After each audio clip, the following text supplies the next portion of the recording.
Hey, what is up, everyone? Today we got a pretty unique story. It's narrated by Frederick Surrey. Get cozy and watch till the end, guys. The dust settles slowly in the dim corridors of the forgotten fortress, particles dancing in shafts of pale light that filter through cracks in the ancient stone. 4,000 years is a long time, even by the standards of the grim darkness that defines the 41st millennium. 4,000 years of silence, of stillness, of darkness so complete that it seems to have weight and substance. 4,000 years of waiting. Deep beneath layers of rock and soil, beneath the accumulated debris of ages, something sleeps. Not the sleep of death, but something far stranger, far more terrible in its implications. It is the sleep of a warrior who cannot die, will not die, whose duty transcends the boundaries between life and death. Inside a sarcophagus of ceramite and adamantium, surrounded by the ancient technology of a forgotten age, a consciousness waits, dreaming perhaps, though the dreams of such beings are not like those of mortal men. They are fragments of memory stretched across centuries, moments of battle crystallized into eternal remembrance, the weight of duty pressing down like an ocean of responsibility that never ebbs. The planet above has changed beyond recognition during these 4 millennia. Forests have risen and fallen, seas have dried to deserts, and the works of mankind have crumbled to ruins that newer civilizations built upon, only to crumble in their turn. The fortress that once stood proud above ground, its walls gleaming with the heraldry of the Adeptus Astartes, is now little more than buried foundations, lost to history and memory alike. The chapter that built it has been gone for thousands of years, their name forgotten, and their deeds unremembered, their gene seed lost to the ravages of time and war. But the warrior in the sarcophagus remains. Time means something different when you exist in the twilight between life and death, when centuries can pass in what feels like the blink of an eye, when consciousness itself becomes a fitful thing, rising and falling like tides governed by mechanisms that even the Adeptus Mechanicus no longer fully understand. The systems that preserve the warrior's life have run for 4,000 years on power cells that should have failed millennia ago, maintained by machine spirits that have grown strange and temperamental in their isolation, developing quirks and personalities that verge on true sentience. The life support fluids within the sarcophagus have taken on a murky quality, are thick with the accumulated sediment of millennia, but they still perform their function. The neural interfaces that connect the warrior's mind to the massive armored shell remain active, though they fire in patterns that suggest something between sleep and waking, a liminal state where memory and dream blur together until they become indistinguishable. Sometimes, in these long years of burial, the warrior has almost achieved consciousness, rising toward wakefulness like a diver ascending from impossible depths. But without external stimulus, without the protocols that should have awakened the ancient hero, consciousness slides away again, returning to the deep darkness of suspended animation. The Dreadnought itself is a relic from an age when such machines were crafted with care and reverence, each one a masterwork of the Mechanicus's art. It is a castroferrum pattern, though modifications unique to its parent chapter have given it characteristics that would puzzle a modern tech marine. The armor plating is thicker than standard, reinforced with additional layers of blessed ceramite, inscribed with prayers and litanies, in a language that has not been spoken in 3,000 years. The weapon mounts are empty now, the massive assault cannon and power fist that once adorned the walker having long since fallen silent, their ammunition exhausted in battles that no living being remembers. The chamber where the Dreadnought rests was once a sacred place, a vault dedicated to the chapter's honored dead, where fallen heroes awaited the call to battle once more. Now it is simply a bubble of empty space beneath tons of rock and earth, sealed off from the world above by cave-ins and accumulated debris. The air inside is stale, processed and recycled so many times by failing systems that it has taken on a flat, lifeless quality. Moisture seeps through cracks in the ceiling, forming pools of water on the floor that have slowly risen over the centuries, though the Dreadnought itself sits on a raised platform that has kept it above the encroaching damp. The only sounds in this buried tomb are the faint humming of the Dreadnought's power plant, the slow drip of water, and occasionally the groan of settling stone as the weight of ages presses down on ancient foundations. It is a place forgotten by history, lost to memory, consigned to the darkness of ages where forgotten things dwell. A place where, by all rights, the warrior should have remained for eternity, or until the planet itself was consumed in some future catastrophe. But the universe has a way of disturbing even the most profound silences, and in the grim darkness of the far future, nothing stays buried forever. The green tide arrives. The ship that falls from the sky is not so much flying as barely controlled falling, a massive, ungainly thing that defies all reasonable principles of aerodynamics and appears to be held together through a combination of crude welding, an optimistic interpretation of physics, and the collective belief of its passengers that it will work. Smoke trails behind it in thick, oily streams as it plummets toward the planet's surface, shedding pieces of hull plating and what might be entire sections of superstructure. The roar of its engines, if they can be called engines, is audible for hundreds of kilometers, as a thunderous cacophony that sends the planet's native fauna fleeing in terror. The ship's pilot, if the term can be applied to the massive ork at the controls, is wrestling with a steering mechanism that consists primarily of a wheel salvaged from a ground vehicle, several lengths of chain, and what appears to be optimistic hope. His co-pilot is hitting things with a wrench, apparently on the theory that percussive maintenance will solve whatever problems are causing all the alarming lights to flash, and the disturbing grinding noises to emanate from below decks. When the ship finally impacts the planet's surface, it does so with the sort of violence that would destroy any vessel not built by orcs. It plows through several kilometers of forest, reducing ancient trees to splinters, gouging a massive trench in the earth, and sending up a plume of dirt and debris that is visible from orbit. The ship skids, bounces, rolls partially onto its side, and finally comes to rest in a position that would make a Mechanicus adept weep, with smoke pouring from multiple hull breaches and small fires burning across its surface. For several moments, there is silence. Then the loading ramp drops, and orcs begin to pour out like a green tide, whooping and hollering, apparently delighted by their landing. They are a motley bunch, as all orc mobs tend to be, a mixture of sizes and types united by their green skin, their love of violence, and their general enthusiasm for whatever comes next. Most are standard orc boys, standing taller than any human, their bodies corded with muscle, their tusked faces split in grins that reveal rows of teeth that would make a shark jealous. Yet they carry an array of weapons that would horrify any Imperial officer who values standardization. Everything from crude choppers to equally crude shooters, from brutal hammers to massive cleavers. Among them stride larger orcs, knobs, who have proven their right to leadership through the simple expedient of being bigger and meaner than everyone else.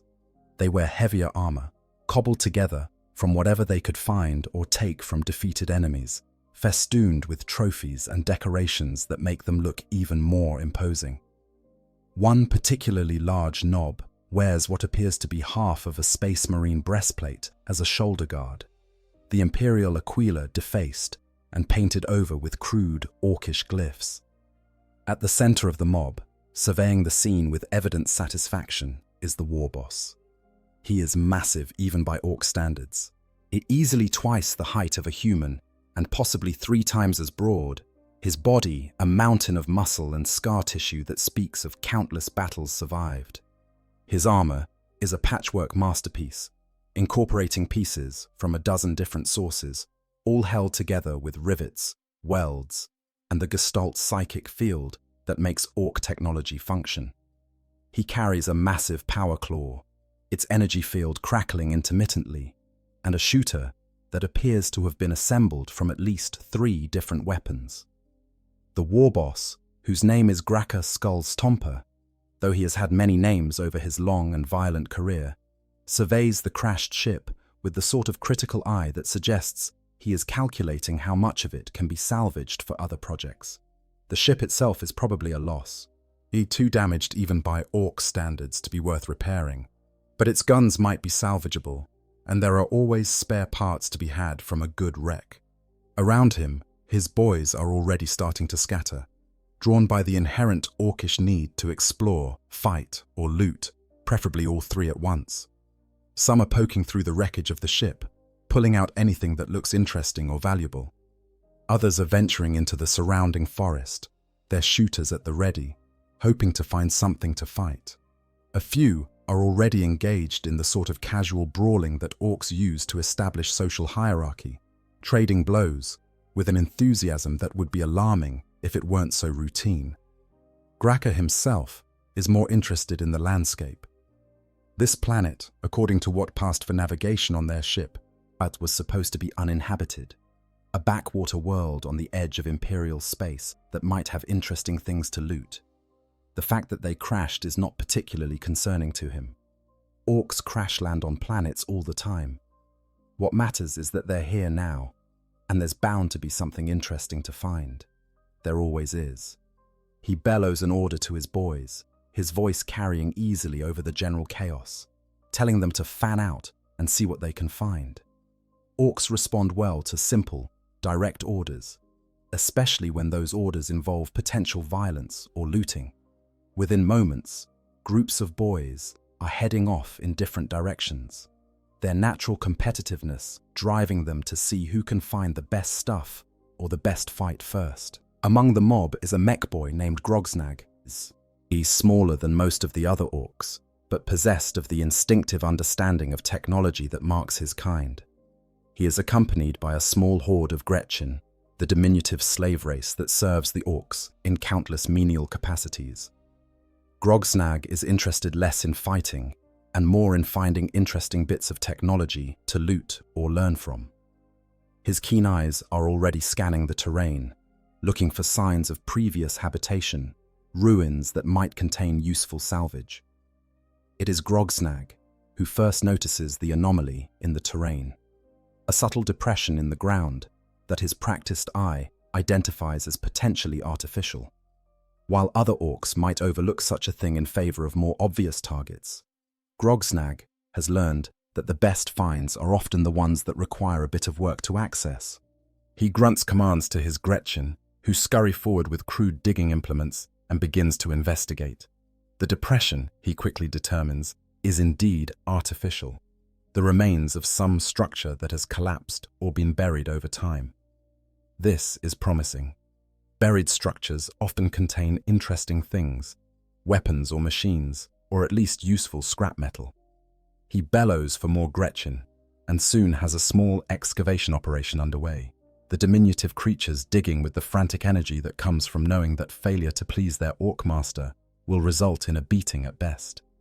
As they dig, revealing stone that bears the unmistakable marks of human construction, Grogsnag's excitement grows.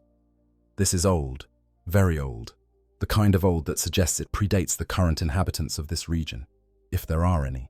And old human ruins are excellent sources of technology, often containing weapons and equipment that, while inferior to Ork craftsmanship, can be looted and modified to suit Orkish purposes. The Gretchen dig deeper, following Grogsnag's increasingly excited directions. Other Orks, drawn by curiosity and the possibility of good loot, begin to gather around the excavation site. Among them is a larger knob named Braka, who has appointed himself Grogsnag's protector, less out of friendship and more out of the understanding that mech boys often find valuable things worth fighting over. As the sun begins to set on this world, casting long shadows across the excavation site, the Gretchen break through into an open space below. The air that escapes smells stale and ancient, and even the Gretchen, who are not noted for their bravery, hesitate before the dark opening. Grogsnag, however, has no such qualms. He pushes forward, crude illumination devices in hand, and descends into the darkness below. What he finds there will change everything. Because deep in the darkness, in a chamber that has been sealed for 4,000 years, something waits. And though it sleeps, though it has slept for longer than most civilizations endure, it will not sleep forever. The discovery. The first thing that strikes Grogsnag as he descends into the ancient chamber is the sense of space. The room is large, much larger than he had anticipated, its ceiling lost in the darkness above. His crude illumination device, little more than a chemical torch that sputters and flares unpredictably, casts strange shadows that dance across walls covered in faded inscriptions. The mech boy cannot read, but he recognizes the style of the writing as human, specifically the flowing script favored by the Adeptus Astartes. Behind him, more Gretchen descend, their thin voices echoing in the vast space, their small torches adding to the available light. Grogsnag waves them forward imperiously, ordering them to spread out and search for anything valuable. The Gretchen obey with obvious reluctance, their natural cowardice warring with their fear of what Grogsnag will do if they disobey. They scurry into the darkness, squeaking to each other in their crude language, their torches casting pools of light that seem pitifully small against the overwhelming darkness. The chamber, Grogsnag realizes as his eyes adjust, was once magnificent.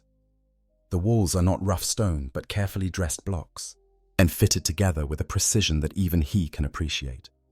There are alcoves along the walls, most of them empty now, but a few still containing the remains of what might have been statues or reliquaries. The floor is covered in a layer of water, ankle deep, that has accumulated over the centuries, turning the chamber into a partially flooded vault. And in the center of the chamber, raised on a platform that keeps it above the water, is the Dreadnought. Even in the dim light, even covered in the dust and grime of millennia, it is an imposing sight. The machine stands perhaps 12 feet tall, its broad shoulders bearing armor plating that, despite the passage of time, still shows the care with which it was crafted. The armor is dark, darker than it should be, as if the passage of time has deepened its color. But Grogsnag can still make out traces of what might have been heraldry, symbols and decorations that have been worn away by time, but which hint at the chapter that once claimed this warrior as their own. The Dreadnought is still, motionless, and for a moment, Grogsnag wonders if it is simply a dead hulk, an empty shell left behind when whatever powered it finally failed. But then his keen mech boy eyes notice the faint hum of power, so low as to be almost inaudible, emanating from the machine. There are lights too, tiny indicator lights that glow with a dim red radiance on what might be a control panel or sensor array. This thing is not dead, it is sleeping. Grogsnag's immediate reaction is excitement tinged with avarice. This is a find, a real find, the kind of discovery that mech boys dream about. These Space Marine Dreadnoughts are legendary pieces of technology, walking weapons platforms that combine firepower, armor, and mobility in a way that Orks can deeply appreciate. The fact that this one appears to be dormant only makes it better. If he can figure out how it works, if he can understand its systems, there is no limit to what he might build with that knowledge. He approaches the Dreadnought cautiously, his natural orcish aggression tempered by the instincts that have kept him alive as long as he has. As he draws closer, he can see more details. The weapon mounts are empty, the massive guns that should be attached to the Dreadnought's arms having been removed or lost at some point. This is disappointing, but not critically so. Weapons can be replaced, and Grogsnag already has ideas about what he might mount on those hardpoints. At the sarcophagus itself, the armored shell that contains the pilot, is covered in more of those incomprehensible human inscriptions. There are prayers, invocations to the Emperor, litanies of duty and honor that mean nothing to the Ork, but which were clearly important to whoever built this machine.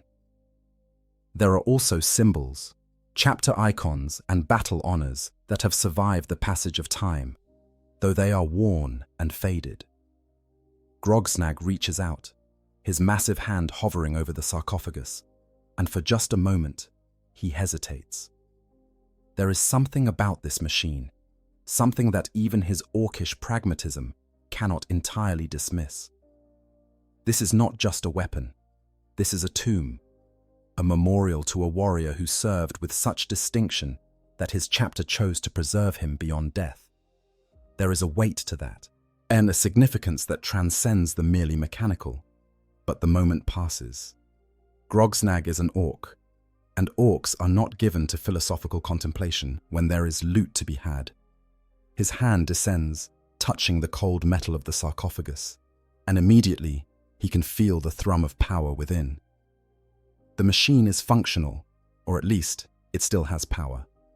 This is excellent news. Behind him, more orcs have descended into the chamber, drawn by Grogsnag's excited shouts. They crowd around the Dreadnought, their torches creating a pool of light that reveals more of the chamber's secrets. There are other artifacts here, he realizes, remnants of the chapter that once occupied this fortress. There are weapons, though most have decayed beyond usefulness. There are armor plates, scattered across the floor like the scales of some vast serpent. There are tools, mysterious implements whose purpose Grogsnag can only guess at. But it is the Dreadnought that holds everyone's attention. Even the orcs, who are not noted for their appreciation of ancient history or reverence for the past, seem to understand that this is something special.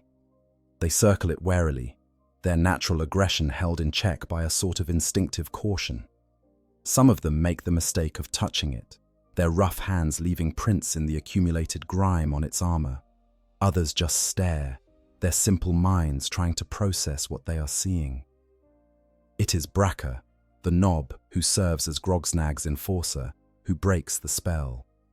He steps forward, his massive form dwarfing even the other orcs, and examines the Dreadnought with the critical eye of someone evaluating potential loot.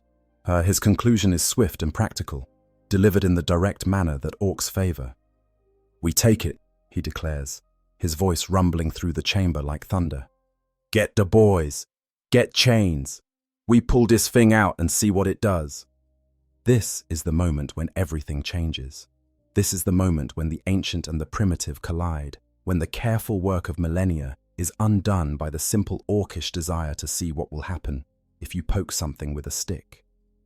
This is the moment when the long sleep ends, and the warrior within begins the slow, reluctant journey back to consciousness.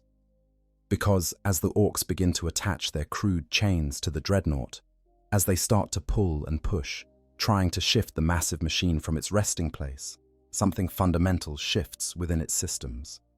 The disturbance and the physical movement triggers failsafes that have lain dormant for 4,000 years. Power begins to flow through circuits that have been inactive for so long, they have almost forgotten their purpose. The life support systems, detecting movement, begin to cycle more actively, pumping fresh fluid through the sarcophagus, clearing away some of the accumulated sediment. And deep within the armored shell, in the darkness of the sarcophagus, consciousness begins to stir. It is slow, painfully slow, like trying to wake from a dream so deep that waking itself seems like just another dream. The warrior's mind, compressed and constrained by millennia of half-life, begins to expand, reaching out through the neural interfaces, trying to understand what is happening. The first sensation is confusion. There should be protocols, our activation sequences, the familiar voices of tech marines and chaplains performing the rituals of awakening. But there is nothing, just the jarring sensation of movement, of being pulled and pushed by forces that seem random and wrong. The warrior tries to access systems, to activate sensors, to understand what is happening, but the machine is sluggish, unresponsive in ways that it should not be. Then, slowly, visual sensors begin to activate. They flicker at first, displaying nothing but static and interference, but gradually they clear, revealing the chamber and its current occupants. And what the warrior sees makes no sense at all. Orcs, dozens of them, surrounding the Dreadnought, pulling at it with chains, chattering among themselves in their barbarous tongue. This cannot be right.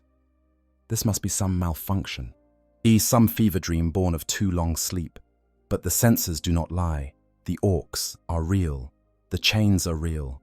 And slowly, with the inexorable certainty of sunrise, understanding dawns. Something has gone very wrong. The chapter is not here. The fortress is not here. Everything that should be familiar is gone, replaced by this nightmare vision of Xenos invaders handling sacred machinery with their crude, unclean hands. Inside the sarcophagus, the warrior tries to speak, to command the machine to activate its weapons, to drive these Xenos' filth away from the holy armor. But the weapon systems do not respond. They cannot respond. The weapons are gone, taken, or lost at some point in the long years of sleep. The warrior is trapped, helpless, forced to watch as the Orks manhandle the Dreadnought, as they debate among themselves what to do with their find. The frustration is immense, overwhelming, a tidal wave of impotent rage that would have sent a lesser being into madness. But Space Marines are trained for mental discipline, and even in their current state, even after 4,000 years of dreaming half-life, that training holds. The warrior forces calm, forces rationality, begins to assess the situation with the cold logic of a tactical analysis. The Dreadnought is functional, or at least partially functional. The life support systems are operating. The power plant is active. The sensors work, though they are sluggish and occasionally glitch in ways that suggest significant degradation. The neural interfaces are intact, though the connection feels wrong, attenuated in ways that speak of too long isolation. But the weapons are gone, and without weapons the Dreadnought is just an armored coffin, impressive but ultimately helpless. Above, in the chamber, the Orks have succeeded in getting chains around the Dreadnought and are beginning the slow, laborious process of hauling it toward the opening they created. They work with surprising coordination, responding to bellowed orders from Bracca and occasional input from Grogsnag. The Dreadnought moves slowly, reluctantly, its weight enormous even by Ork standards. But Orks are strong, impossibly strong, and when dozens of them pull together, even the most massive objects can be moved. As the Dreadnought is dragged across the chamber floor, through the ankle-deep water, toward the crude ramp the Orks have constructed to reach the surface, the warrior inside makes a decision that there will be time to understand what has happened, time to grieve for what has been lost. But right now, survival is paramount. These Orks clearly intend to take the Dreadnought somewhere. When they do, when they try to understand its systems, to access its controls, that will be the moment of opportunity. Until then, the warrior will wait, will watch, and will prepare.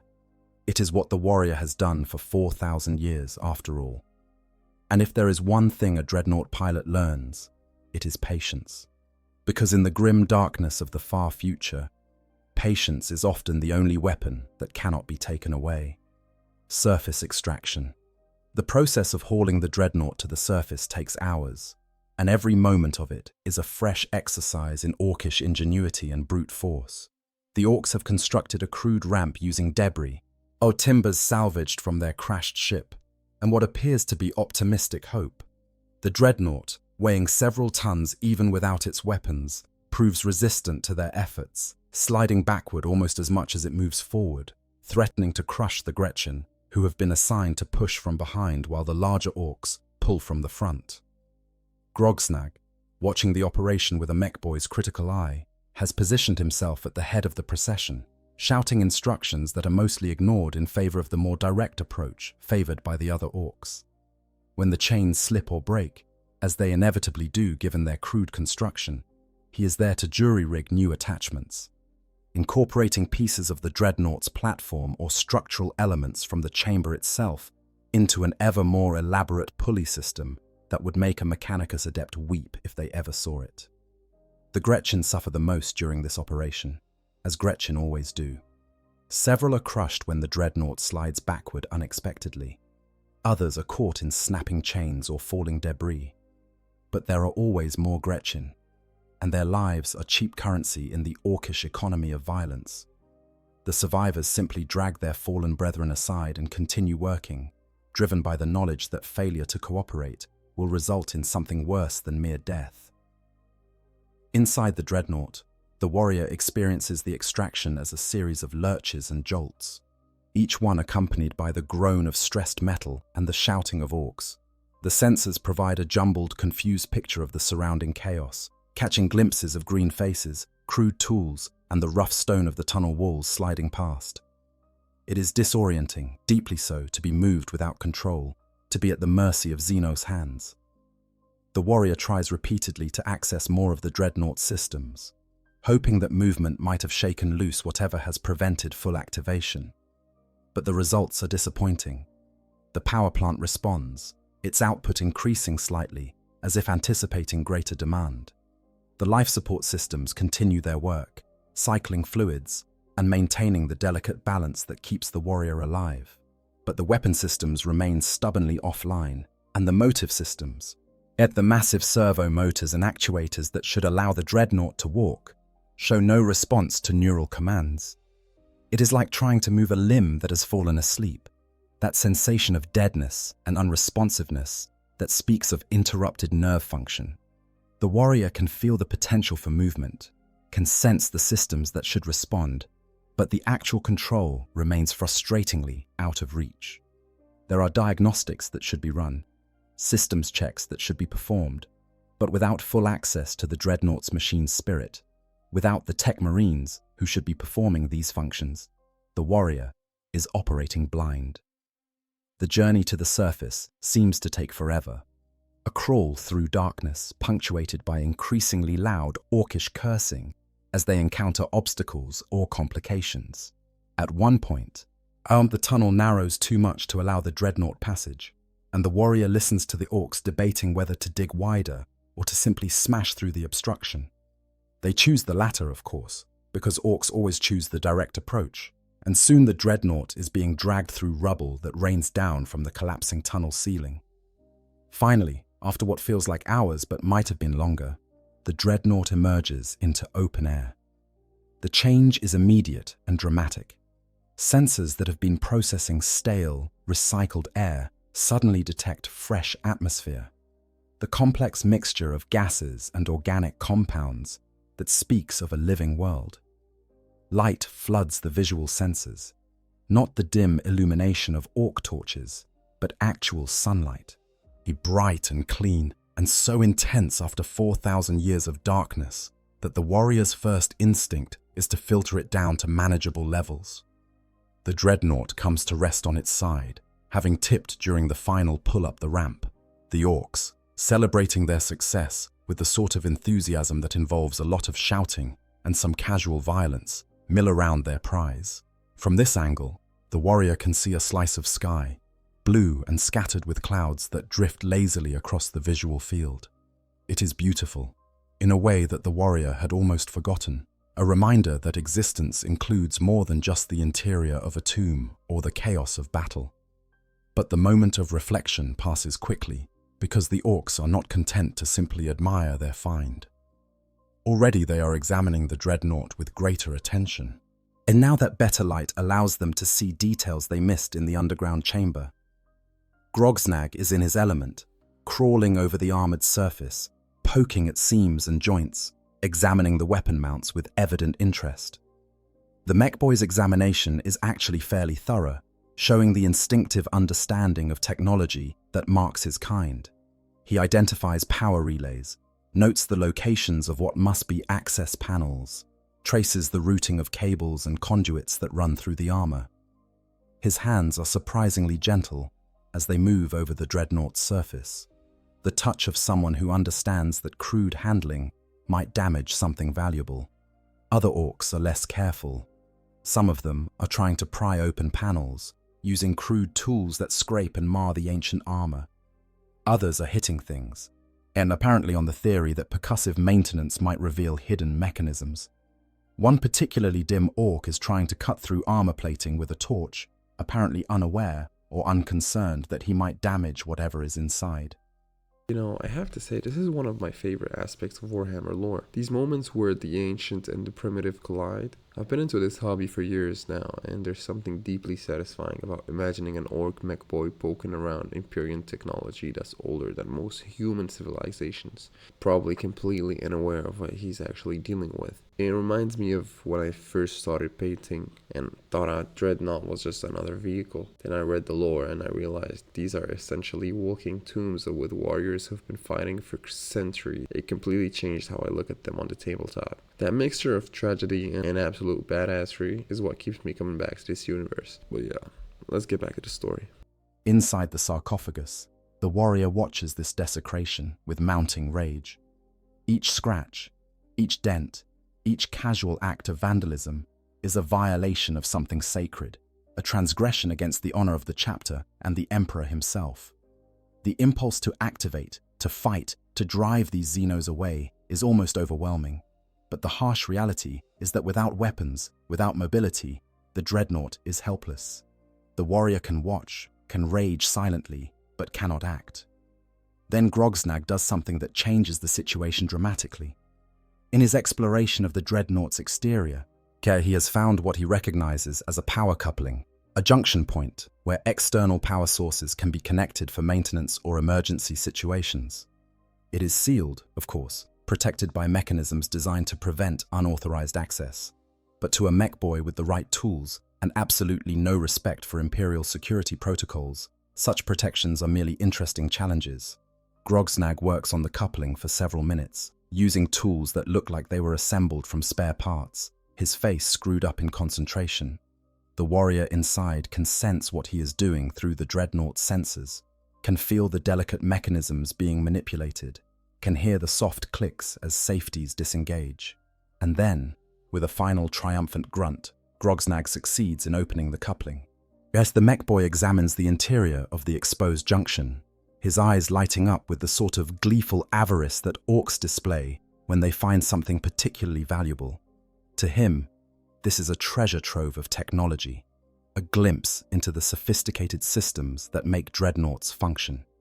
He shouts for his Gretchen, who scurry forward carrying various pieces of equipment, and begins assembling what appears to be an improvised power feed. This, the warrior realizes, is both opportunity and danger. If the Orks manage to provide external power, it might give the Dreadnought systems the boost they need to fully activate. But it also means the Orks will have direct access to the machine's power grid, and there is no telling what damage crude Orkish modifications might cause. The warrior makes a decision, one that goes against every instinct and training, but which circumstances make necessary. When the Orks connect their power feed, when that surge of energy flows into the Dreadnought systems, the warrior will be ready. Rather than resisting, rather than trying to fight for control, the warrior will use that moment to do something that no Dreadnought pilot is ever trained to do.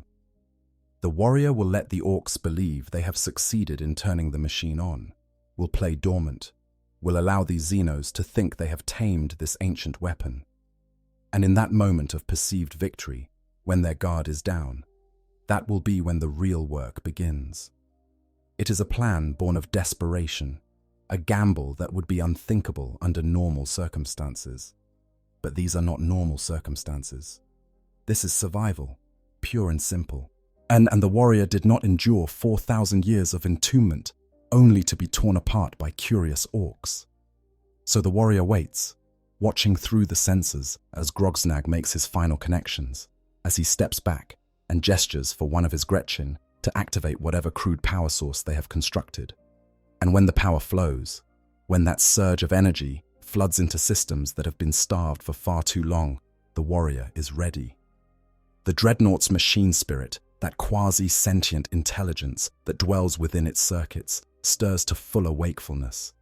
Systems come online with a rush that is almost painful, indicators lighting up across the internal displays, diagnostics running automatically, damage reports flooding in faster than they can be processed. But critically, the warrior maintains control. The outward manifestation is minimal, just a faint increase in the hum of the power plant, a few more indicator lights coming on, perhaps a small shift in the Dreadnought's posture as servo motors receive power and stabilize. To the Orks, it must look like success, like their crude intervention has awakened the sleeping giant. They cheer, of course, because Orks always cheer when something works, and immediately begin arguing about what to do next. And inside the Dreadnought, in the darkness of the sarcophagus, the warrior smiles grimly. The long sleep is over. The real battle is about to begin, and these Orks have no idea what they have truly awakened. The Orks' prize. The Ork encampment, if it can be called that, is a chaotic sprawl of crude structures, salvaged equipment, and barely organized violence that somehow functions through sheer momentum and the Orkish gestalt field.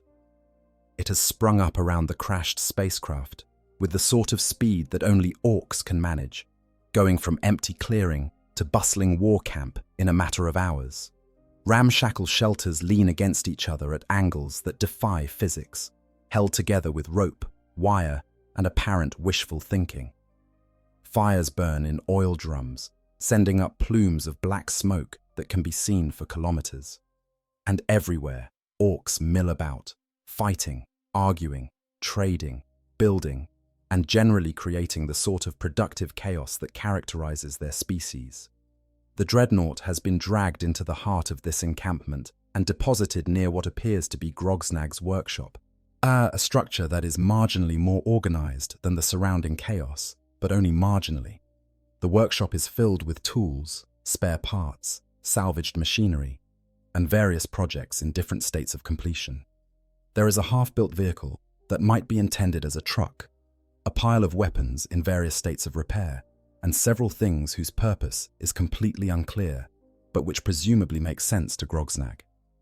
The mech boy himself is in his element, examining the Dreadnought with the sort of focused attention that Orks rarely display for anything that isn't immediately violent. He has rigged up better lighting, harsh spotlights powered by a generator that coughs and sputters but provides adequate illumination. His Gretchen assistants scurry around with measuring tools, crude instruments, and what appear to be writing implements, though what they are documenting is anyone's guess. Other Orks have come to see the prize that Grogsnag has found, word having spread through the camp with the speed that gossip always travels, even among Orks. They crowd around the Dreadnought, pointing at it, arguing about what it is and what it does, occasionally shoving each other in the sort of casual violence that serves as social interaction among their kind. Some of them have suggestions for what should be done with it, suggestions that range from the impractical to the actively suicidal to the simply bizarre. We should make it into a big gun, one Ork suggests, his logic apparently being that anything large and metal could potentially be repurposed as a weapon. Nah, we should use it for parts, another counters. Look at all that armor plate. We could build loads of stuff with that. I think we should stick rockets on it and launch it at the Humies, a third Ork offers. This suggestion receiving surprising support from several of his fellows, who immediately begin debating the logistics of such a plan. Through all of this, the warrior inside the Dreadnought watches and listens, the sensors picking up fragments of conversation, the crude Orkish dialect being processed and, surprisingly, understood.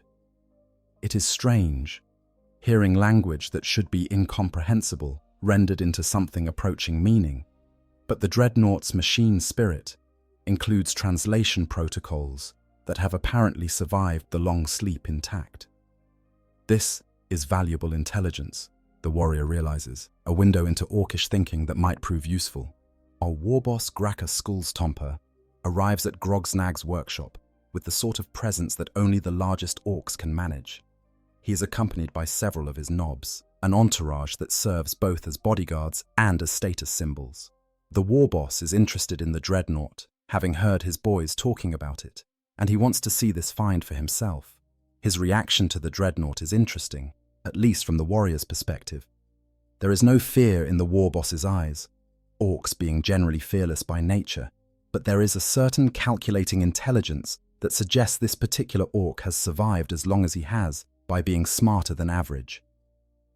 He circles the Dreadnought slowly, his massive frame dwarfing even the other Orks, examining it from all angles. "This is a Space Marine thing," he declares, right his voice carrying across the workshop. "I seen these before. They's nasty in a fight, they is. Shooters and big claws that can squash a boy flat." This pronouncement generates considerable interest from the assembled Orks, who suddenly regard the Dreadnought with something approaching respect. Space Marines, even Orks know, are dangerous opponents, and anything associated with them should be treated with caution, or at least with more caution than Orks typically display, which admittedly is not a high bar. Grogsnag steps forward, eager to show off his find to the war boss. He launches into an explanation of what he has found, pointing out the various features of the Dreadnought, explaining his theories about how it works and what might be done with it, till his technical jargon is mixed with Orkish colloquialisms in a way that probably makes perfect sense to him, but which leaves most of the other Orks looking confused. The war boss listens with the sort of patient expression that suggests he is humoring his mech boy more than actually following the technical details. When Grogsnag finally winds down, Skullstomper nods slowly, then delivers his verdict. Right, here's what we do. Grogsnag, you figure out how this thing works. If it can still fight, we use it. If it can't, we strip it for parts. But I want to know if there's anything useful in there. Understand? Grogsnag nods eagerly, clearly pleased to have official sanction for his project. The war boss continues, addressing the assembled Orks. And the rest of yous, stop standing around gawping. We got work to do. This planet ain't gonna loot itself. And I want to know what else is here. Move out and see what you can find. The Orks respond with enthusiasm, scattering to their various tasks. The war boss himself lingers for a moment longer, studying the Dreadnought with an expression that is hard to read. Then he turns and strides away, his knobs following, leaving Grogsnag to his work. Over the following hours, the mech boy begins a thorough examination of the Dreadnought's systems. He is surprisingly systematic about it, starting with the exterior and working his way inward, mapping out what he can see and access. His Gretchen assistants take notes in crude pictograms, creating a sort of diagram that presumably makes sense to Orkish sensibilities, even if it would baffle anyone else. Grogsnag's approach to technology is interesting to watch, at least from the warrior's perspective. The mech boy has none of the reverence that a tech marine would display, none of the ritual and prayer that the Adeptus Mechanicus considers essential. Instead, he approaches the Dreadnought as a puzzle to be solved, a machine whose secrets can be uncovered through observation and experimentation.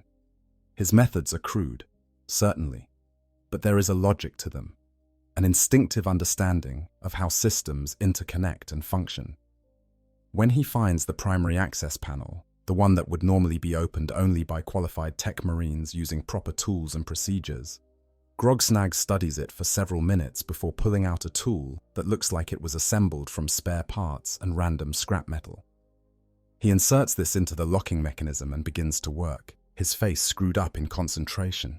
Inside the sarcophagus, the warrior faces a decision. The access panel protects the main control systems, the interfaces that allow communication with the Dreadnought's machine spirit, the diagnostics port that would give a tech marine complete access to the walker's internals. If Grogsnag gets that panel open, there is no telling what damage he might cause with his crude manipulations. But equally, if the warrior can maintain control, can prevent the worst of the mech boy's interference, this might also be an opportunity.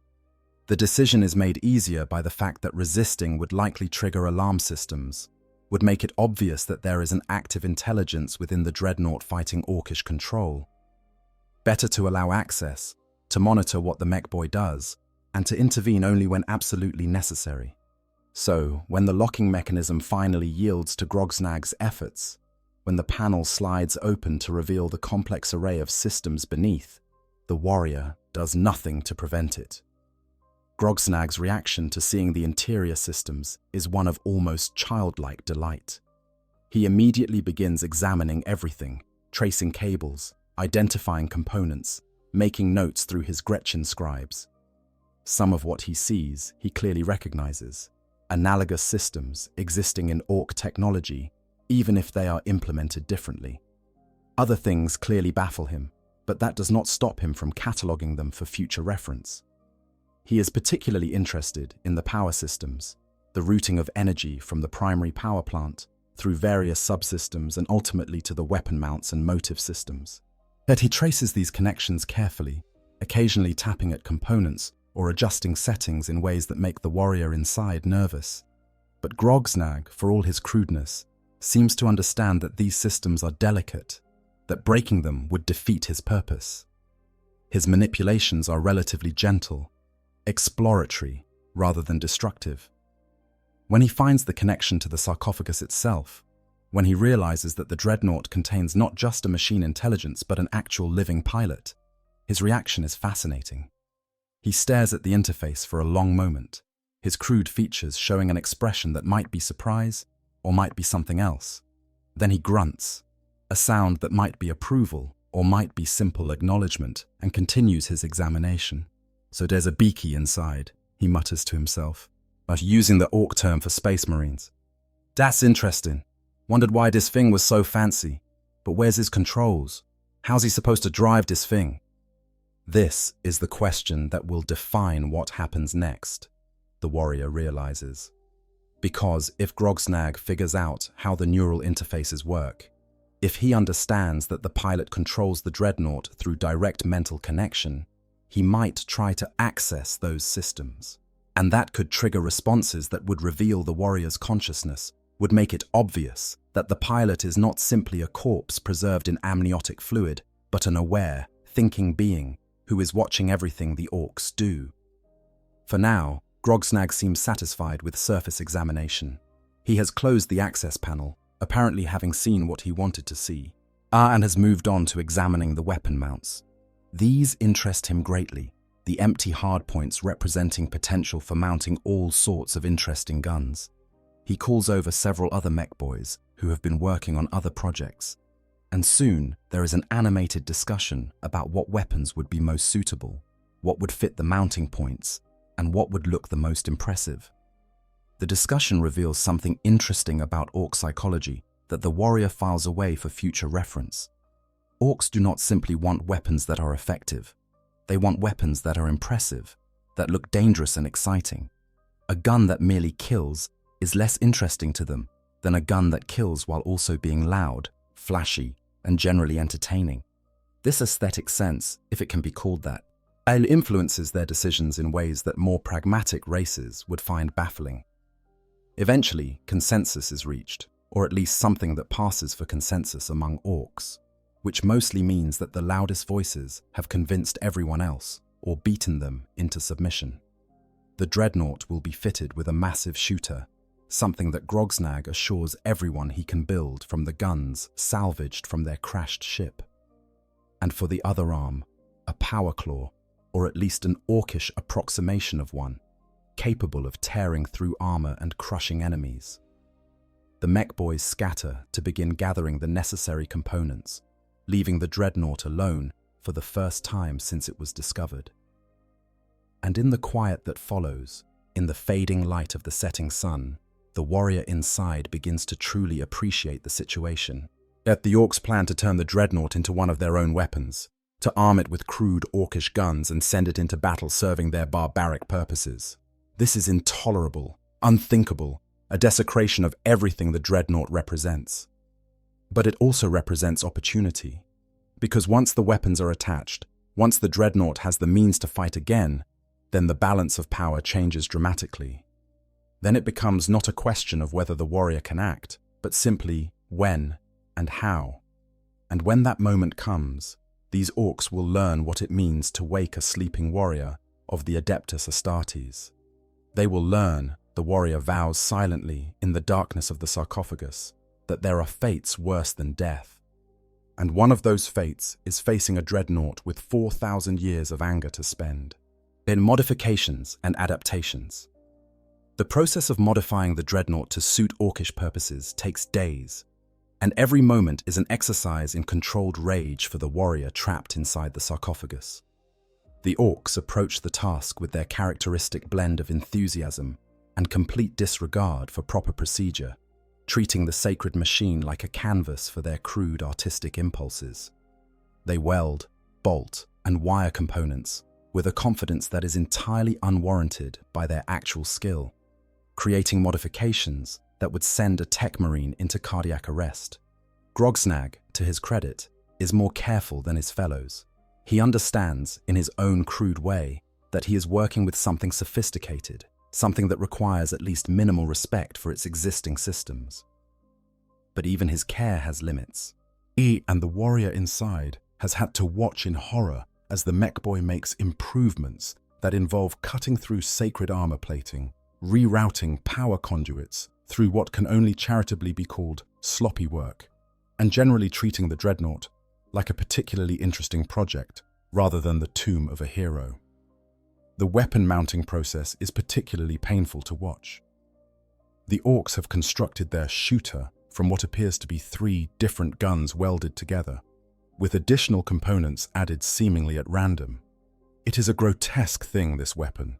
All crude barrels and exposed mechanisms, and ammunition feeds that look like they were designed by someone who had heard guns described but never actually seen one.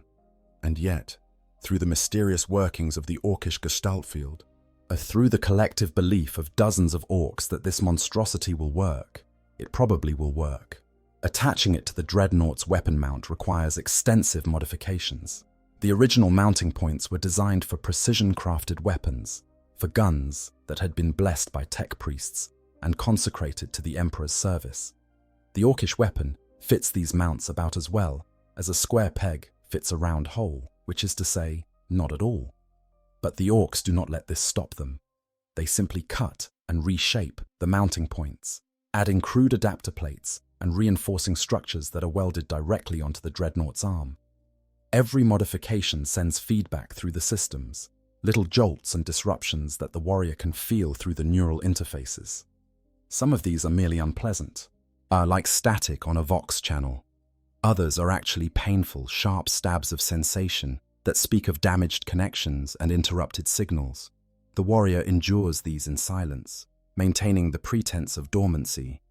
But with each new insult to the sacred machine, the rage builds. The power claw is even worse.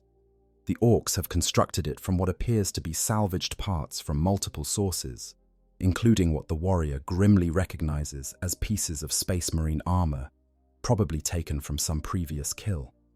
They have no understanding of how a proper power fist works, no comprehension of the field generators and energy routing that makes such weapons effective.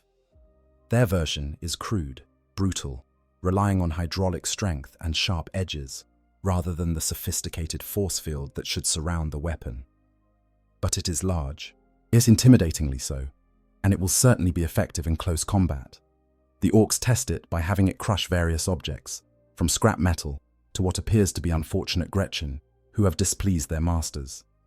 Each test sends vibrations through the Dreadnought's structure, feedback that the warrior processes with growing familiarity. The weapon is crude, yes, but it works, and that is what matters. Throughout these modifications, other Orks continue to work on the Dreadnought's exterior, adding decorations that suit their aesthetic sense. They paint crude symbols on the armor plating, tribal markings, and battle glyphs that mean something in their savage culture. They add spikes, because Orks love spikes, welding them to any convenient surface until the once sleek armor is bristling with sharp points. And they hang trophies from the shoulders and arms, skulls and bones, and scraps of banner that swing and rattle as the Dreadnought is moved. Each addition is another desecration, another violation of the sacred, but the warrior has learned patience. The time will come for vengeance, for righteous fury, for the cleansing violence that these Xenos so richly deserve. But that time is not yet. Right now, the warrior must endure, must observe, must gather strength and understanding for the battle to come. The Orks, meanwhile, are increasingly excited about their project. Word has spread through the camp about what Grogsnag is building, and Orks from across the warband come to see the modified Dreadnought, to offer suggestions, or simply to admire the crude handiwork. There is something almost comical about seeing these savage Xenos trying to evaluate Imperial technology, their commentary ranging from the surprisingly insightful to the utterly baffling. "Those arms look proper scary," one Ork observes, nodding in approval. "Bet that thing could rip a truck in half." "Why is it so clean, though?" another asks, apparently bothered by the fact that even covered in Orkish modifications, the Dreadnought still retains some of its original dignity. "Needs more rust, more spikes, more everything."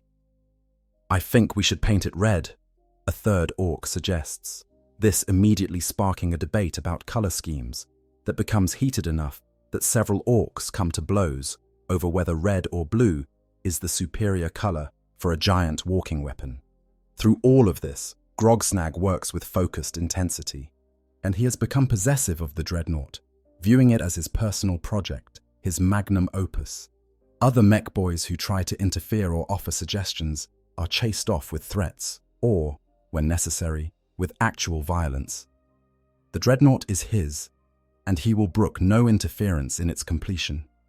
The mech boy's next major task is to attempt to activate the Dreadnought's motive systems to get the massive walker actually walking.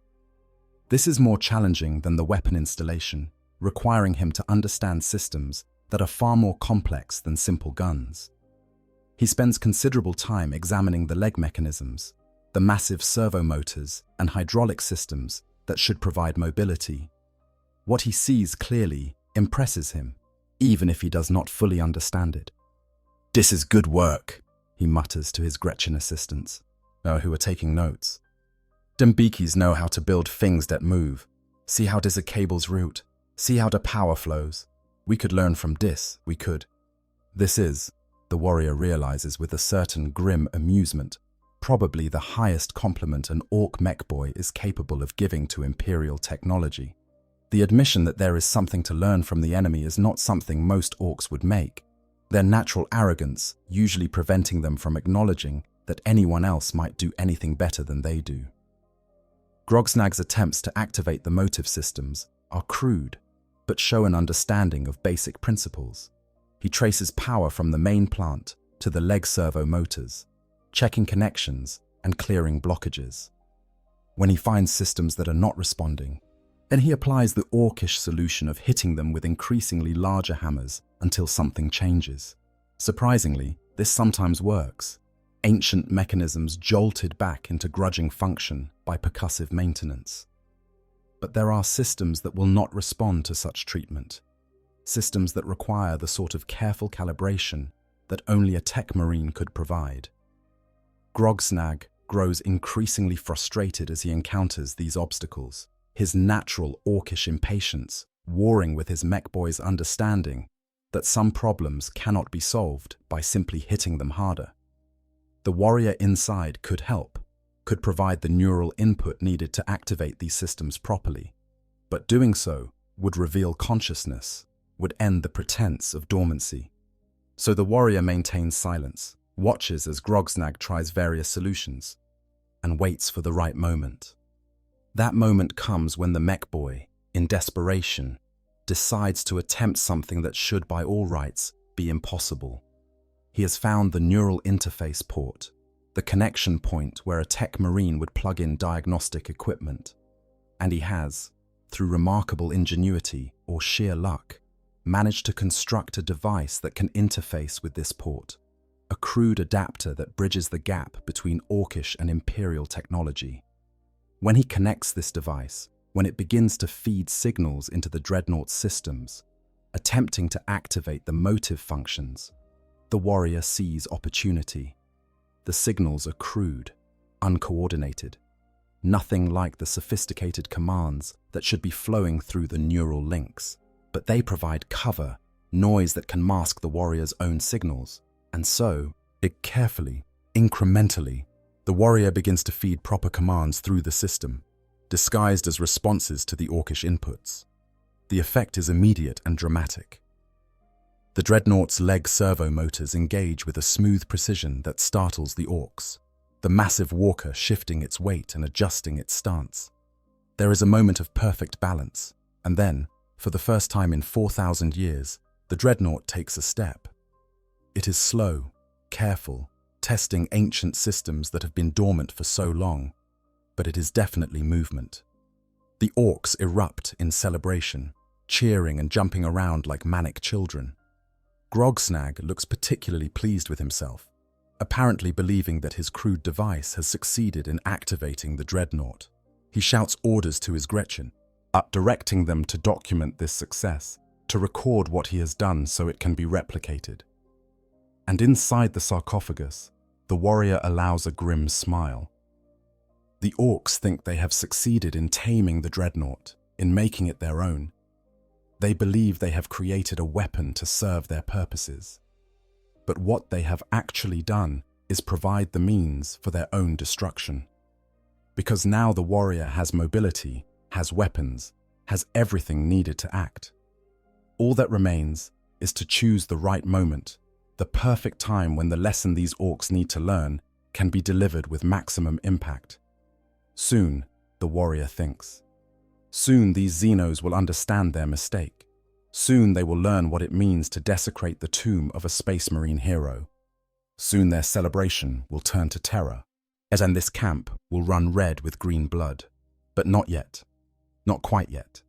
Because patience, as the warrior has learned over 4,000 years, is a weapon that cuts all the deeper for having been honed through waiting. The test. The morning sun rises over the orc encampment, painting the crude structures in shades of gold and orange that do nothing to disguise their ramshackle nature. The camp is already alive with activity. Orcs never being creatures that value sleep over the possibility of doing something more interesting. Fires burn in oil drums, sending up columns of black smoke.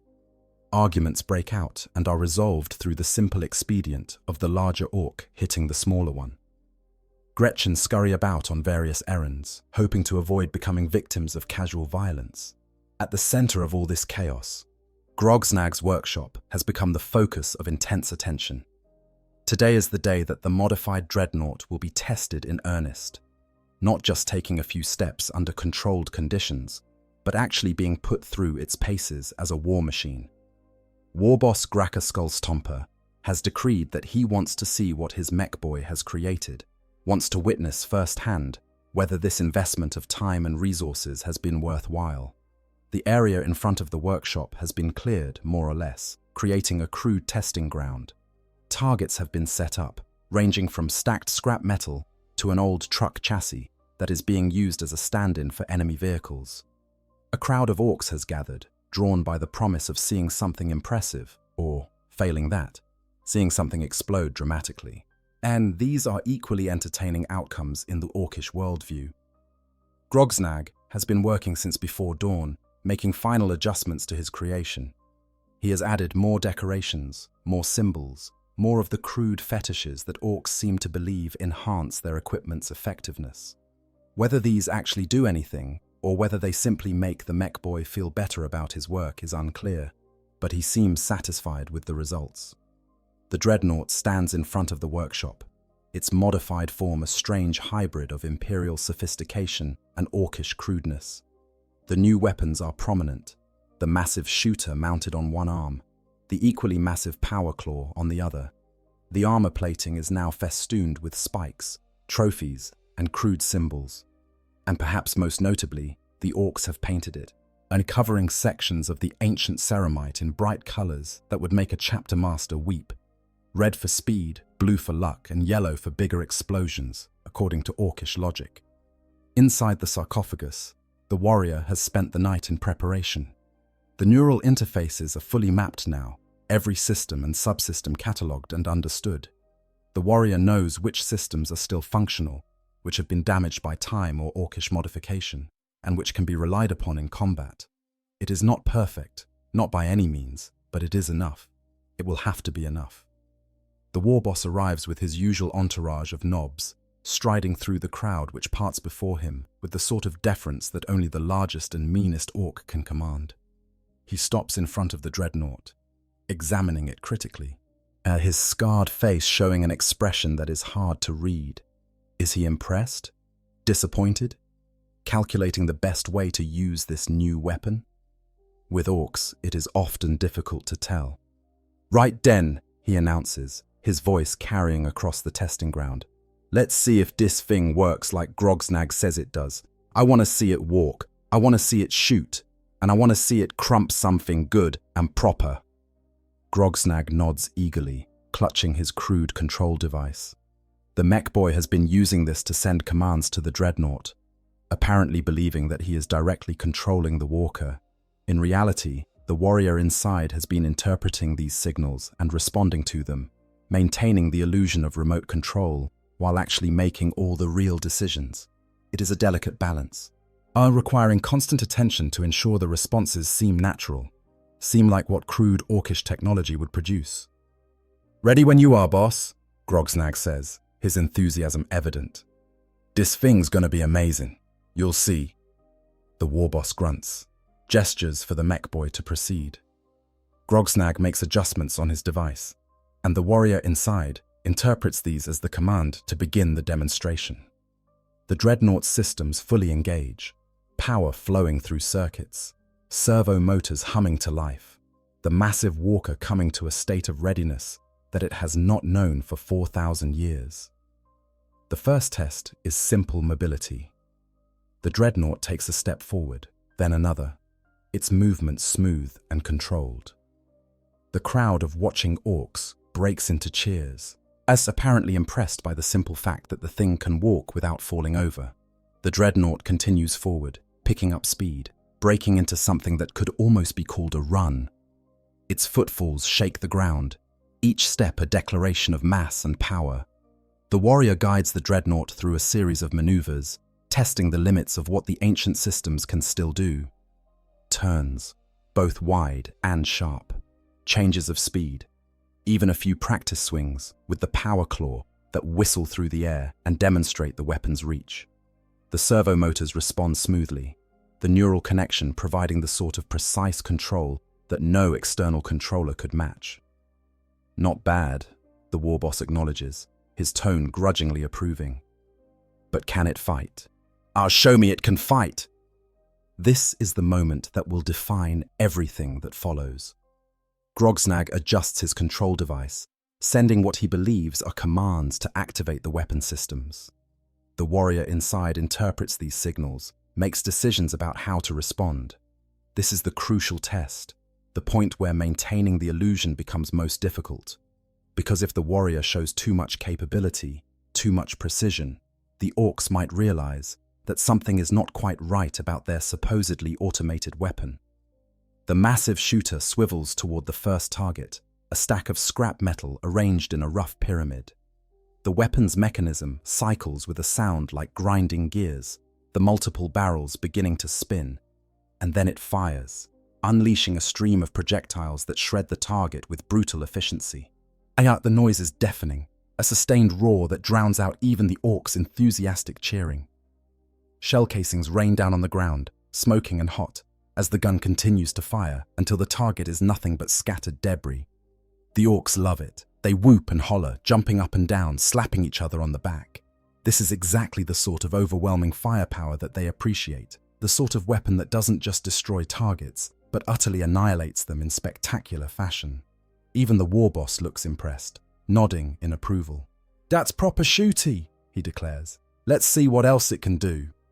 The next target is the old truck chassis, metal and more substantial than the scrap pile. The Dreadnought approaches this target directly, the warrior inside guiding it into close combat range. The power claw activates, its crude mechanisms engaging with a mechanical whir, and then it descends on the truck chassis with devastating force. The sound of rending metal fills the air as the claw tears through the vehicle like it is made of paper, pulling it apart in a display of raw, destructive power. The Orks are ecstatic now, their cheering reaching a fever pitch. This is what they wanted to see, proof that their mech boy has created something truly devastating, something that can be used to smash their enemies. They crowd closer, eager to see more, their natural aggression and love of violence fully engaged. But among the celebration, one Ork is not quite as enthusiastic.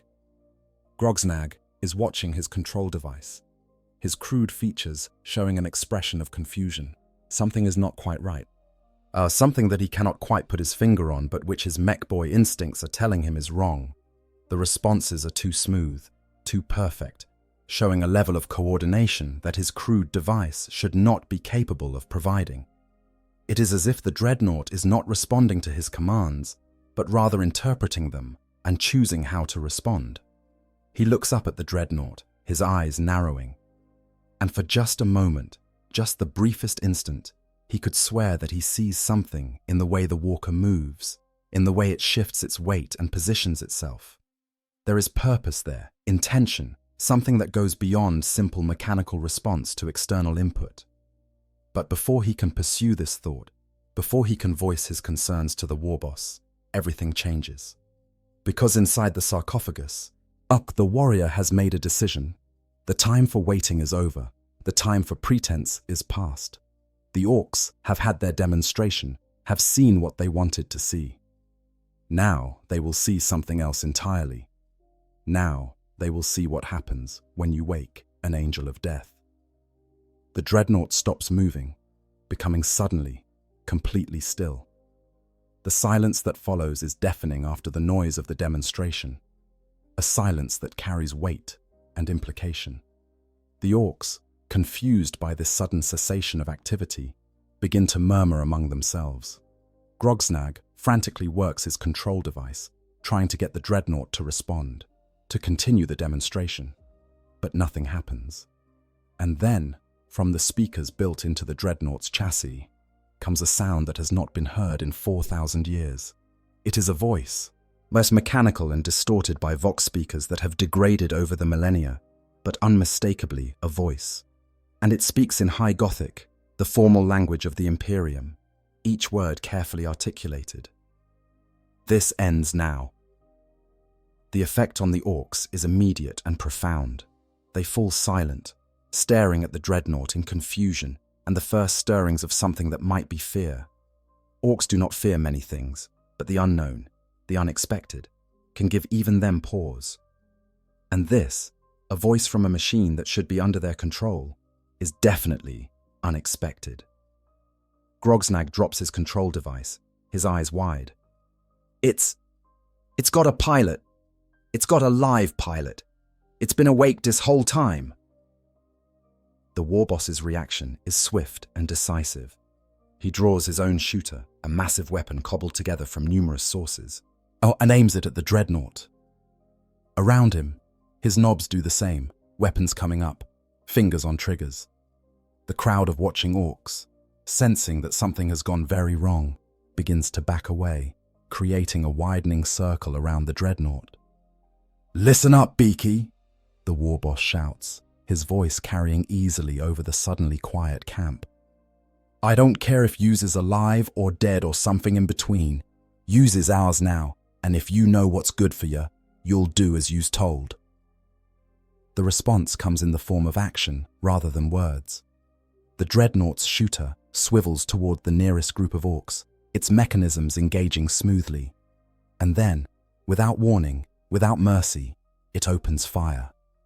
The battle for survival has begun, and in the grim darkness of the far future, there is only war. Awakening fury. The first volley from the Dreadnought's shooter catches the nearest group of Orks completely by surprise. They have perhaps a second to register what is happening before the storm of projectiles tears through them, reducing bodies to component pieces in a spray of green blood and crude armor fragments.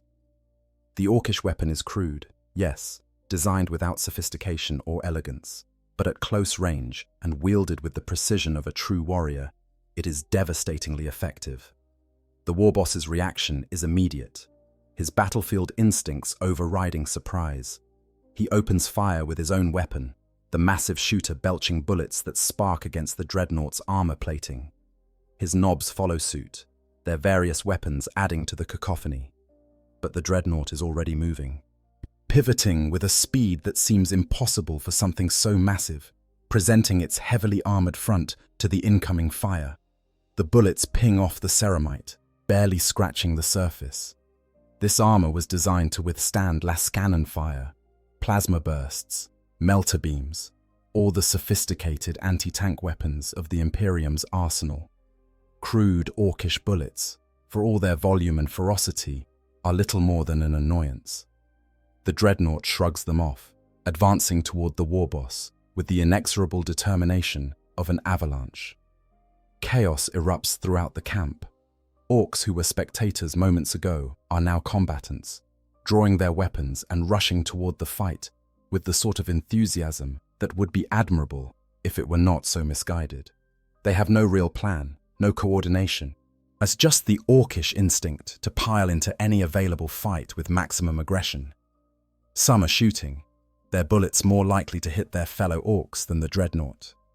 Others are charging with chopper and blade, apparently planning to engage a walking tank in melee combat. The warrior inside the Dreadnought experiences a clarity of purpose that has been absent for 4,000 years.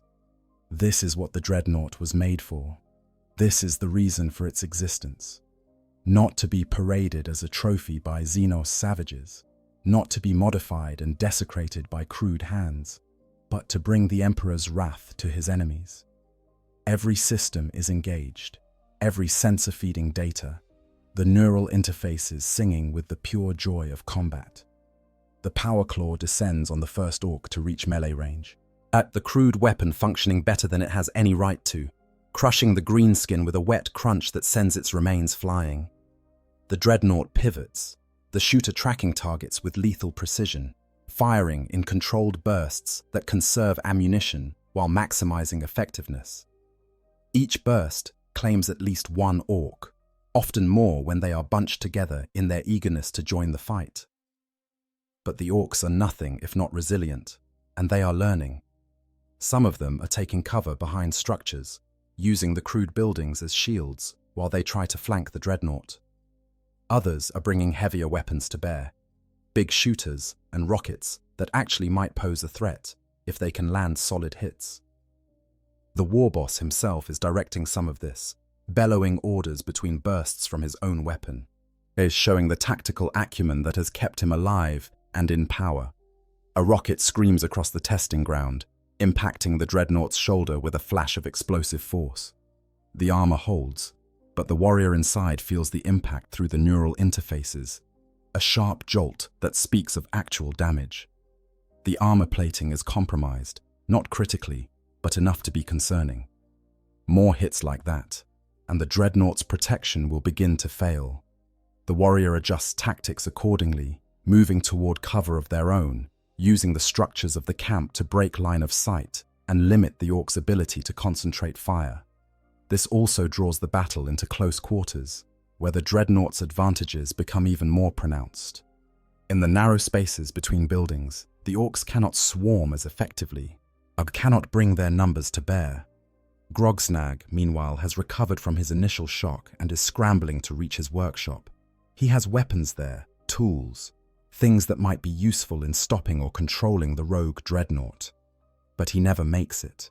The Dreadnought spots him, identifies him as a priority target, the architect of this humiliation deserving special attention. The shooter swivels, tracks, fires. The mech boy falls, his crude dreams of glory ending in a burst of high-velocity projectiles. The war boss roars in fury, seeing his mech boy cut down. He charges, flanked by his largest knobs, apparently deciding that if bullets will not stop this thing, then raw orcish strength will have to suffice. It is a brave gesture, or perhaps foolhardy, the line between courage and stupidity being particularly thin among orcs. They come in low, trying to get underneath the Dreadnought's weapons, aiming for the joints and softer armor at the legs. The warrior inside allows them to get close, closer than tactical wisdom might suggest, because there is a lesson to be delivered here. A lesson about the foolishness of thinking that even the mightiest orc can stand against a Space Marine Dreadnought in single combat. The power claw strikes once, twice, 3 times in rapid succession, each blow claiming one of the knobs. They die, not with the screams of the weak, but with roars of defiance, fighting to the last, even as their bodies are crushed and broken. The war boss himself, massive and scarred, and veteran of countless battles, manages to land a blow with his own power claw, the weapon digging into the Dreadnought's leg armor and tearing out a chunk of ceramite. It is the first real damage the Dreadnought has taken, a wound that actually impacts functionality. The leg servo motors sputter, their response becoming sluggish, the ancient mechanisms finally showing their age. But before the war boss can strike again, before he can press his advantage, the Dreadnought's power claw catches him. The weapon closes around his torso, energy fields crackling, hydraulics straining. For a moment, there is resistance, the war boss's own considerable strength and armor holding against the crushing force. And then, with a sound like breaking thunder, it is over. The warboss falls in pieces, his reign ended, his warband suddenly leaderless. The effect on the remaining orcs is immediate and dramatic. Orcs are creatures of hierarchy, of the simple rule that the biggest and strongest leads. With their warboss dead, and with their nobs scattered or destroyed, the remaining orcs suddenly have no clear direction. Some continue to fight, their natural aggression overriding sense. But many others, displaying the survival instincts that have served their species so well, begin to withdraw, to scatter, to seek safety and distance. The warrior inside the Dreadnought makes a decision. Pursuing fleeing orcs would be satisfying, certainly, but it would also be tactically unsound. The Dreadnought has taken damage, systems are degraded, ammunition is limited. And more importantly, there is no purpose served in wholesale slaughter when the objective has been achieved. The orcs are broken, their camp in chaos, their leadership destroyed. They will scatter across this world, becoming someone else's problem. The Dreadnought comes to a stop in the center of the devastated camp. Its weapons still tracking targets, but no longer firing. Around it, the evidence of battle is everywhere. Orcish bodies litter the ground, structures burn, set alight by stray fire. The crude weapons and equipment that the orcs were so proud of lie scattered and broken. It is a scene of complete devastation, a reminder of what happens when Xenos dare to disturb the sleep of the Emperor's warriors. For a long moment, the Dreadnought simply stands there, its sensors scanning the area, cataloguing damage, both to itself and to the enemy. The leg that the warboss damaged is functional but compromised, requiring careful weight distribution to avoid further damage.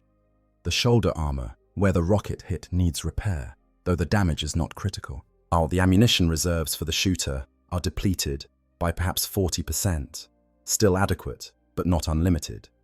But these are minor concerns, technical issues that can be addressed. What matters is that the Dreadnought is free, is functional, is no longer a prisoner of crude Xenos hands. What matters is that 4,000 years of enforced sleep, 4,000 years of waiting, have finally come to an end.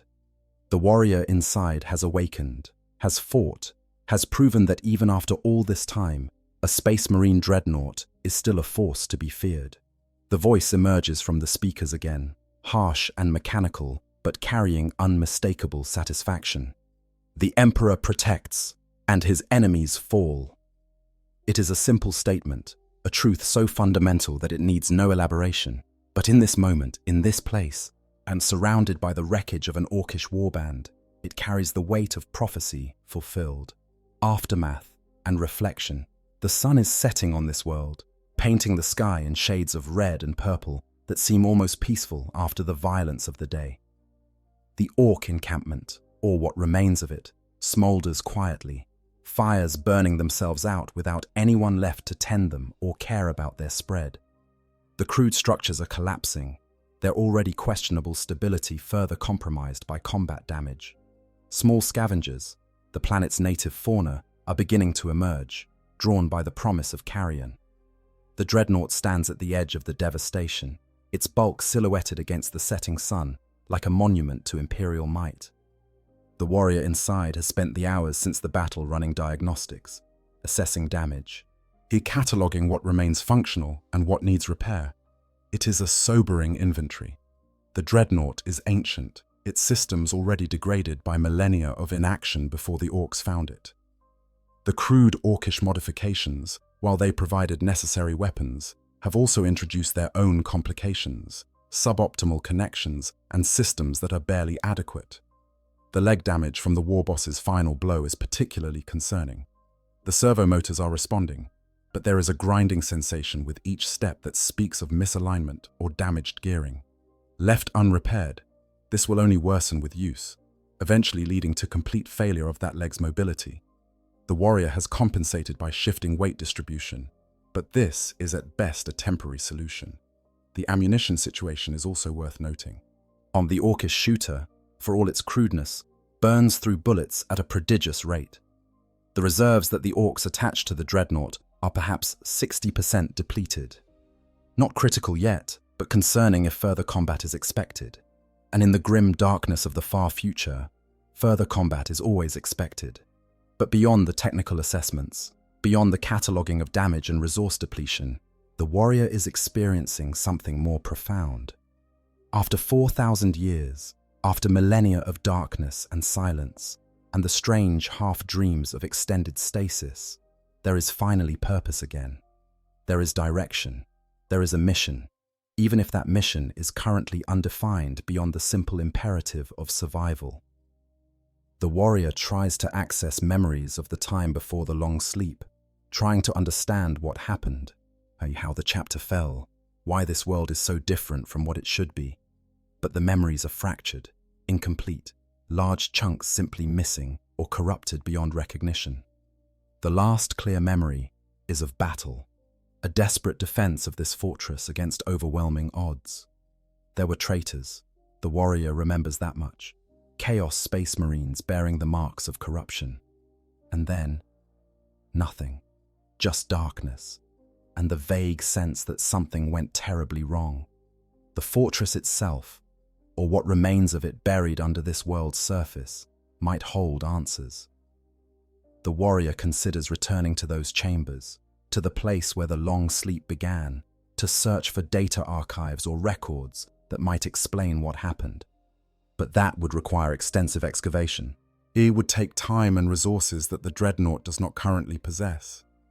Better to leave such questions for later, when circumstances permit. More immediately pressing is the question of what to do next.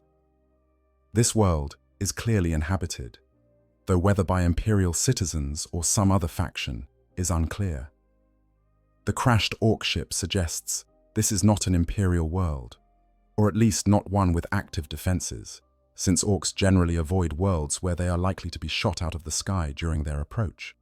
But it is also not obviously hostile territory, since the Orks felt confident enough to land and establish a camp. The warrior could remain here, could establish a defensive position, and await potential rescue or contact. But 4,000 years of isolation suggests that rescue is not forthcoming. That whatever happened to the chapter has left this world forgotten. Remaining in place would simply be waiting for the inevitable end, whether from system failure or from the next group of enemies to stumble across the Dreadnought. No, the warrior decides. Stasis is no longer an option. 4,000 years of involuntary sleep is enough. If there are no orders to follow, if there is no chapter to serve, then the warrior will forge ahead alone, will find purpose through action rather than waiting for purpose to present itself. This is not the sort of independence that Space Marines are trained for, not the sort of solo operation that the chapter structure typically permits. But extraordinary circumstances require extraordinary adaptations. The first priority is reconnaissance. The warrior needs to understand this world, or to know what threats and opportunities it presents. The Orks fled in multiple directions, but their numbers suggest they came from a much larger force, probably located wherever that crashed ship came from. Finding and eliminating the rest of them would serve both tactical and spiritual purposes, clearing this world of a Xenos infestation while also ensuring they cannot mount a counterattack. Beyond the Orks, there are questions about the indigenous population, if there is one, about whether Imperial authority maintains any presence here, about whether there are other installations, other remnants of humanity that might provide context or support. These are the questions that reconnaissance can answer, the sort of information gathering that forms the basis of effective military planning. But the warrior engages the Dreadnought's motive systems, feeling the familiar response of the machine to mental commands. The damaged leg protests with each step, that grinding sensation persisting, but it remains functional. The Dreadnought moves away from the ruined Ork camp, heading toward higher ground where the sensors might get a better view of the surrounding territory. As it walks, the warrior reflects on the irony of the situation. Awakened by the very enemies that should have been destroyed, armed with crude weapons that mock the sophisticated armaments the Dreadnought should carry, operating alone, without the support structure that Space Marines depend upon.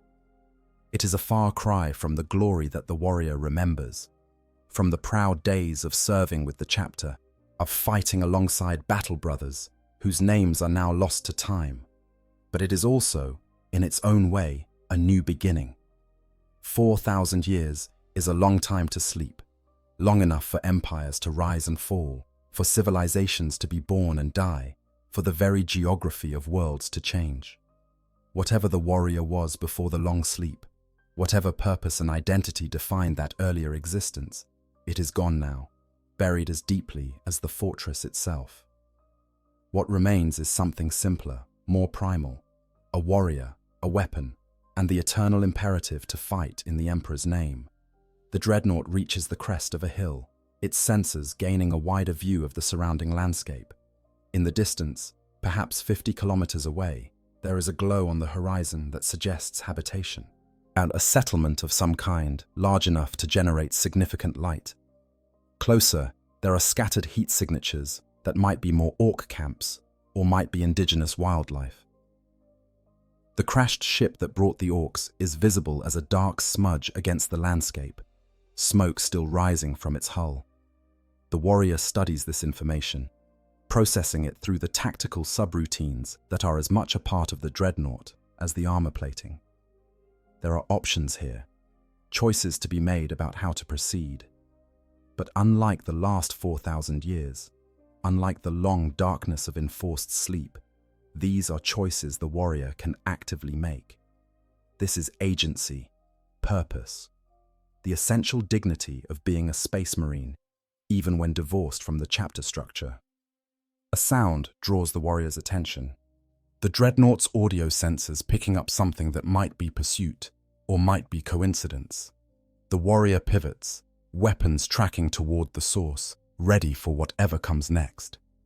Because in the grim darkness of the far future, there is only war, and a Space Marine Dreadnought is always ready for war. But the sound fades, whatever made it apparently deciding that discretion is the better part of valor when faced with a walking tank. The warrior relaxes slightly, allows the weapons to stand down, and returns attention to the distant glow on the horizon. That, the warrior decides, will be the next destination. That settlement, whatever it is, will have answers. And if it does not have answers, it will at least have purpose, will provide direction in a galaxy that has moved on without the warrior during the long sleep. The Dreadnought begins walking again, each step carrying it further from the ruined past and toward an uncertain future. The sun has set now, the world darkening as the first stars begin to appear in the sky above. They are different stars, the warrior realizes, different configurations than the ones remembered from 4,000 years ago. Even the heavens have changed during the long sleep, but some things remain constant. The Emperor still protects, his enemies still fall, and somewhere in the galaxy there is still war to be fought. That is enough. That will always be enough. Because a Space Marine's duty does not end with death, and it certainly does not end with sleep. The duty continues, eternal and unchanging, a burden and a privilege that transcends time itself. The Dreadnought walks into the darkness, toward the distant lights, or toward whatever tomorrow might bring, and in its wake, the ruined Ork camp continues to smolder, a monument to the foolishness of disturbing the sleep of warriors who serve the Emperor Eternal. Conclusion. And so we close this chapter of our story, this tale of ancient warriors and barbaric Xenos, of 4,000 years of sleep disturbed by the crudest of invasions. It is a story that speaks to some of the fundamental truths of the Warhammer 40,000 universe, those eternal verities that persist despite the passage of ages. We have witnessed what happens when orcs, in their enthusiasm for looting and their love of violence, stumble upon something they do not fully understand. We have seen the consequences of desecrating what should remain sacred, of treating a tomb as treasure. And we have been reminded that in the grim darkness of the far future, some sleepers should not be awakened, some tombs should not be opened, some ancient weapons should be left to rest. The Dreadnought, that walking monument to duty and sacrifice, represents one of the most poignant aspects of life as a Space Marine. To be interred in such a machine is both honor and curse, a chance to serve beyond death, but also a sentence to a twilight existence between life and death. For 4,000 years, this warrior slept, dreaming whatever dreams such beings have, waiting for a summons that never came, because those who should have given it were long dead. The Orks, for their part, displayed both the strengths and weaknesses of their species, their resilience, their ingenuity, their ability to make almost anything work through sheer belief and crude engineering. These served them well in excavating and modifying the Dreadnought. But their arrogance, their assumption that any problem can be solved through hitting it harder or adding more spikes, ultimately led to their downfall. They did not understand what they had found, did not comprehend the danger they were courting. For the warrior inside the Dreadnought, the awakening represents both loss and opportunity. Everything the warrior knew is gone, swept away by the passage of time. The chapter, the battle brothers, the very world that was once familiar, all of it exists now only in fragmentary memories that grow more distant with each passing moment. But there is also freedom in this isolation, as a chance to forge a new purpose without the constraints of chapter hierarchy or established doctrine. The battle that erupted in the Ork encampment was brief but conclusive, a demonstration of what happens when crude Xenos technology faces the refined weaponry of the Adeptus Astartes, even weaponry that is 4,000 years old and has been modified by the very Orks who sought to control it. The warboss learned, in his final moments, that size and strength are not sufficient when facing a warrior who has endured millennia and whose duty transcends death itself. What happens next in this story is uncertain, as the future always is in the 41st millennium. The Dreadnought walks toward an unknown settlement, toward potential allies or enemies or simply more questions. The surviving Orks scatter across the landscape, carrying with them tales of the metal monster that awoke and turned their triumph into disaster. And somewhere, the buried fortress continues to wait, its secrets and its dead still entombed in darkness. But we can draw some conclusions from what we have witnessed. We can understand that the galaxy is vast and ancient, that buried things wait in forgotten places, that the past is never truly past, but merely sleeping until circumstances disturb it. We can recognize that the Imperium's reach, for all its vastness, has limits, that worlds can be lost and forgotten, that even space marines can find themselves isolated and alone. And we can appreciate that duty, that fundamental imperative that drives the Adeptus Astartes, persists even when all other context has been stripped away. The Orks who found the Dreadnought that day learned a valuable lesson, though most of them did not survive long enough to benefit from it. They learned that some treasures come with costs, that some finds are better left buried, that curiosity combined with crude aggression can lead to disaster. These are lessons that the Ork species as a whole seems perpetually incapable of learning, which is why they continue to stumble into similar situations across the galaxy.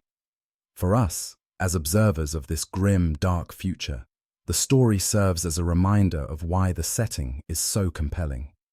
It is a universe where ancient horrors sleep beneath the surface of worlds, where a single discovery can set in motion events that span millennia, where duty persists beyond death and revenge is served cold after centuries of waiting.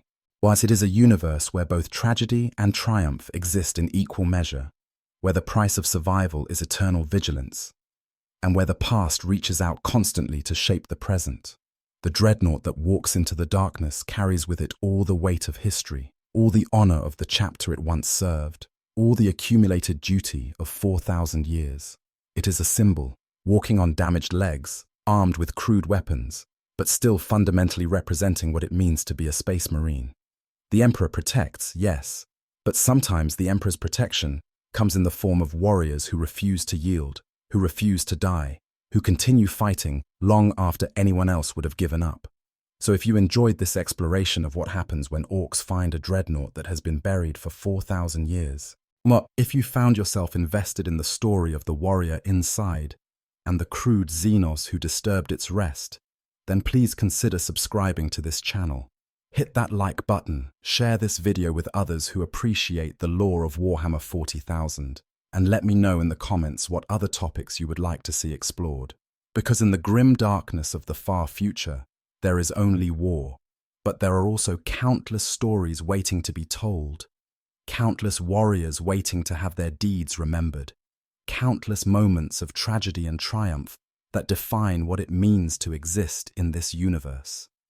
And I am here to tell those stories, to explore those moments, to help you understand the depth and complexity of this setting that has captured the imagination of so many.